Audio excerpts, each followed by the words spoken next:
नमस्कार मित्रांनो, स्वागत आहे तुमचं आताच्या ब्रेकिंग न्यूजमध्ये। मित्रांनो, महागाईच्या या युगामध्ये शिक्षण घेण्यासाठी किंवा इतर तातडीच्या खर्चांसाठी विद्यार्थ्यांना अचानक पैशांची गरज भासू शकते। अशा परिस्थितीत विद्यार्थी असल्यामुळे उत्पन्नाचा कुठलाही ठोस पुरावा नसतो, त्यामुळे बँका कर्ज देण्यास तयार नसतात। परंतु काळजी करू नका, महाराष्ट्र शासनाच्या आणि इतर वित्तीय संस्थांच्या काही विशेष योजना आहेत, ज्या अंतर्गत उत्पन्न नसलेल्या विद्यार्थ्यांनाही काही विशिष्ट अटींवरती मोठं कर्ज मिळू शकतं। यामध्ये बिनव्याजी कर्ज देणाऱ्या योजनांचाही समावेश असतो। तर आता विद्यार्थ्यांना थेट पर्सनल लोन मिळणं कठीण असलं तरी काही महत्त्वाचे मार्ग वापरून विशेषतः शिक्षण आणि व्यवसाय सुरू करण्यासाठी लोन मिळत असतं। सर्वप्रथम पाहूयात शैक्षणिक कर्ज। वैयक्तिक कर्जापेक्षा हे वेगळं असतं। यामध्ये शिक्षण शुल्क, पुस्तकं आणि इतर अभ्यासक्रमांशी संबंधित खर्चांसाठी हे कर्ज मिळतं।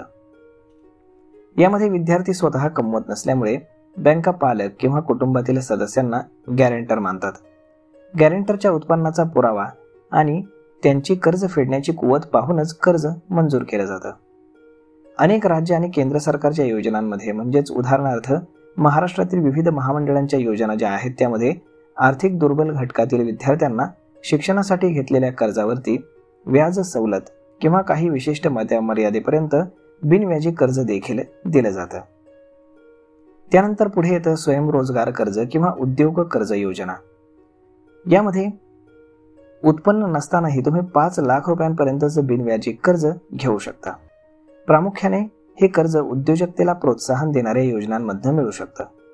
उदाहरणार्थ अण्णासाहेब पाटील आर्थिक विकास महामंडळ, यामध्ये मराठा किंवा कुणबी समाजातील तरुणांना, ज्यामध्ये विद्यार्थी, बेरोजगार युवक युवतींचा समावेश असतो, त्यांना 10 ते अगदी 50 लाख रुपयांपर्यंतचं कर्ज यावरती व्याजाचा परतावा दिला जातो। यामध्ये 5 लाख रुपयांपर्यंतच्या वैयक्तिक कर्जावरती तुम्ही अगदी बिनव्याजी कर्ज घेऊ शकता। हे कर्ज उद्योग किंवा व्यवसायाच्या प्रशिक्षणासाठी तुम्हाला उपयुक्त ठरतं। यासाठी तुम्ही या महामंडळाच्या अधिकृत पोर्टलवरती जाऊन अर्ज करावा। यामध्ये तुम्हाला उत्पन्न नसलं तरी कर्ज मिळवता येतं, परंतु त्यासाठी काही महत्त्वाची कागदपत्र देखील तुम्हाला लागतात। यामध्ये तुमचं आधार कार्ड, पॅन कार्ड किंवा पासपोर्ट हे लागतं। त्यानंतर उत्पन्नाच्या पुराव्यामध्ये अर्जदार विद्यार्थी असल्यास गॅरेंटर म्हणून पालकांचा उत्पन्नाचा दाखला लागतो आणि बँक स्टेटमेंट। त्यानंतर शिक्षण कर्जासाठी अभ्यासक्रमाची पावती आणि इतर खर्चाचा तपशील देखील लागतो। कर्ज मिळवण्यापूर्वी तुम्हाला काही काळजी घ्यावी लागते।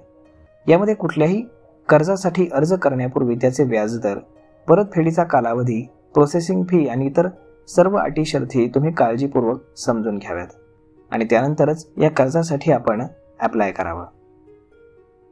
तर मग मित्रांनो, अशा पद्धतीने शासनाच्या काही योजना आहेत, ज्यामध्ये तुम्ही नक्कीच याचा लाभ घेऊ शकता। तर मग मित्रांनो, हा व्हिडिओ, ही माहिती तुम्हाला कशी वाटली हे तुम्ही आम्हाला कमेंट करून नक्कीच सांगा। आणि जर आवडली असेल तर आपल्या जवळच्या मित्रमंडळींसोबत देखील हा व्हिडिओ तुम्ही शेअर करायला विसरू नका। धन्यवाद।